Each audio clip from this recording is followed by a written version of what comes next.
Assalamualaikum warahmatullahi wabarakatuh. Hai teman-teman, saya Maulidia Anggraini dari Prodi Pendidikan Agama Islam STAIMA Al-Hikam Malang dengan NIM 227711995. Oke, jadi pada video kali ini saya akan menerangkan tentang sejarah masuk dan berkembangnya Islam di Pulau Sumatera Selatan. Oke, jadi khususnya di Kesultanan Palembang Darussalam hingga awal abad ke-20. Oke, selamat menyaksikan. Oke, jadi teman-teman, pada slide kedua ini kita membahas bagaimana Islam mulai berakar dan berkembang di Palembang yang dulunya merupakan bagian dari wilayah Kerajaan Sriwijaya. Setelah keruntuhan Kerajaan Sriwijaya pada tahun 1377 akibat serangan dari Majapahit, Palembang berada di bawah kekuasaan Majapahit. Tapi ternyata Islam sudah hadir di wilayah ini jauh sebelumnya, yaitu sejak abad ke-7 Masehi. Islam dibawa oleh pedagang-pedagang Muslim dari Timur Tengah yang singgah dan bermukim di Palembang karena lokasinya strategis dengan jalur perdagangan.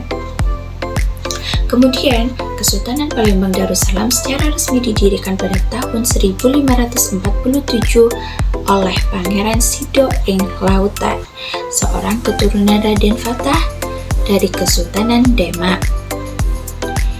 Ini menunjukkan adanya kesinambungan antara Islam dan Jawa dan di Sumatera. Awalnya, Kesultanan Palembang punya hubungan baik dengan Demak. Namun, hubungan dengan Mataram yang muncul setelahnya menjadi kurang harmonis karena adanya kecurigaan politik ini akhirnya memicu berdirinya kesultanan yang benar-benar mandiri.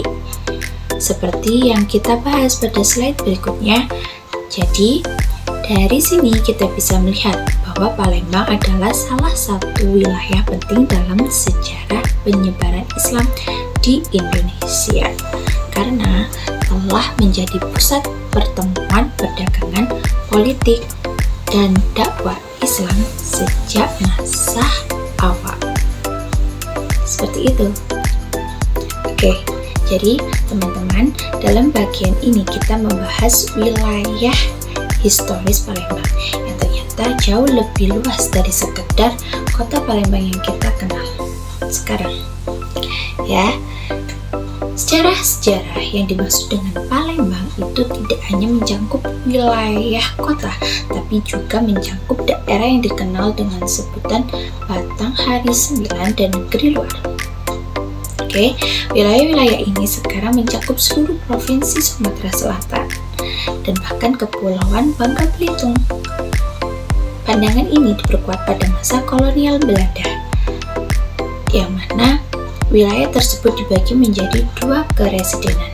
Yang pertama, Keresidenan Palembang, dan yang kedua, Keresidenan Bangka Belitung. Jadi secara administratifnya dan budaya, kawasan ini memang pernah menjadi satu kesatuan di bawah pengaruh Palembang. Sampai sekarang, persepsi ini masih hidup di kalangan masyarakat.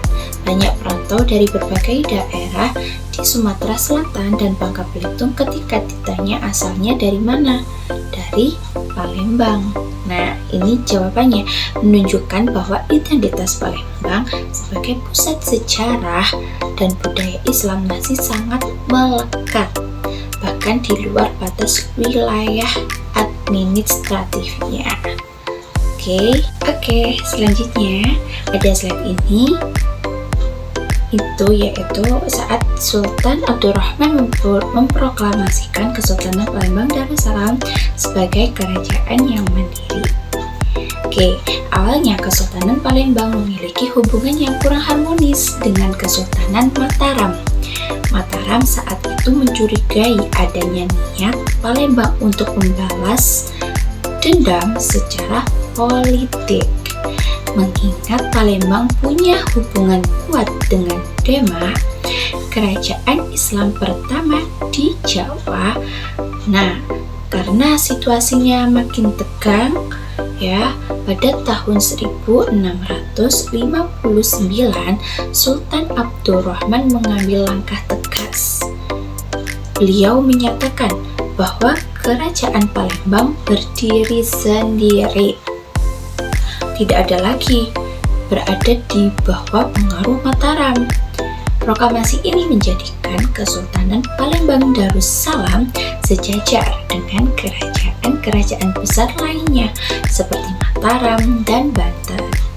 Oke, jadi Sultan Abdurrahman ini memimpin hingga tahun 1706 ya, dan setelah itu kepemimpinan kesultanan dilanjutkan dengan para sultan berikutnya. Momen ini menjadi tonggak penting dalam memperkuat identitas politik dan kemandirian umat Islam di wilayah Sumatera Selatan. Oke, teman-teman, di slide selanjutnya ini kita akan melihat bahwa Keraton Kesultanan Palembang Darussalam tidak hanya berfungsi sebagai pusat pemerintahan, tetapi juga sebagai pusat ilmu pengetahuan, khususnya dalam bidang keislaman dan sastra. Bidang keislaman dan sastra, hal ini sangat unik karena berbeda dengan di Jawa. Dimanapun pusat pendidikan Islam berkembang di lingkungan pesantren, di Palembang, keraton justru menjadi tempat belajar agama dan sastra karena adanya dukungan langsung dari para sultan terhadap para ulama. Pada masa Sultan Mahmud Badaruddin I yang mulai dari tahun 1742 sampai 1757 dimulai dari tradisi memelihara dan membina ulama di lingkungan keraton.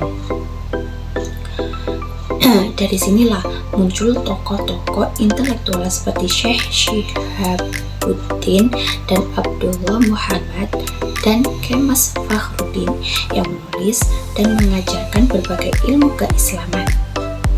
Kemudian pada masa Sultan Mahmud Baharuddin muncullah ulama besar bernama Syekh Abdul Al-Somad Al-Jawi Al-Balimbani.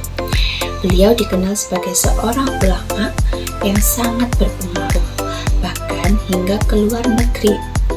Karyanya seperti Uhfah Ar-Rohibin, Syair As-Solihin, dan Nasiha Al-Muslimin membahas berbagai aspek keislaman, termasuk ajakan untuk jihad melawan penjajahan Barat. Jadi, kita bisa melihat bahwa keraton di Palembang menjadi pusat penting dalam pengembangan ilmu, keislaman, dan budaya tulis yang pengaruhnya sangat besar bagi umat Islam Nusantara. Oke teman-teman, slide terakhir ini kita akan membahas tentang perkembangan lembaga pendidikan Islam formal di Sumatera Selatan ya, pada awal abad ke-20, terutama dalam bentuk madrasah ya. Nah, madrasah ini didirikan oleh para ulama dan tokoh masyarakat sebagai respon terhadap kebutuhan pendidikan Islam yang lebih terstruktur di tengah pengaruh penjajah. Nah, berikut ini beberapa nama-nama madrasah yang penting yang berdiri pada saat itu. Mulai yang pertama, ini ada Madrasah Aliyah Diniyah, berdiri pada tahun 1925, berlokasi di kampus Kanak, Palembang, mengajarkan ilmu-ilmu keislaman bermadzhab Syafi'i dan dipimpin oleh Haji Nanang Masuri, alumni Al-Azhar Kairo. Dan yang kedua ada Madrasah Al-Ihsan yang berdiri pada tahun 1926. Awalnya dari organisasi Pemuda Arab tahun 1907, kemudian menjadi madrasah formal dengan sistem kelas untuk laki-laki dan perempuan berpaham Ahlus Sunnah wal Jamaah. Selanjutnya ada Madrasah Arabiyah, ini pada tahun 1911 ya, didirikan oleh komunitas Alawiyah di Kampung 13 Ulu, Palembang atas inisiatif Sayyid Muhammad bin Abdurrahman Al-Munawwar. Dan yang ketiga di sini yang keempat di sini ada Madrasah Qur'aniyah pada tahun tahun 1926. Berawal dari pengajian tradisional, Muhammad Yunus kemudian dilembagakan dan dipindahkan ke rumah Kemas Haji Akib. Yang kelima ada Madrasah Nurul Falah pada tahun 1934. Didirikan di Kampung Suro, Palembang oleh Kiai Haji Abu Bakar Al-Bastari. Ya, alumni Mekah. Madrasah ini berperan penting dalam perkembangan Nahdlatul Ulama di Sumatera Selatan. Dan yang keenam ada Madrasah Islamiyah.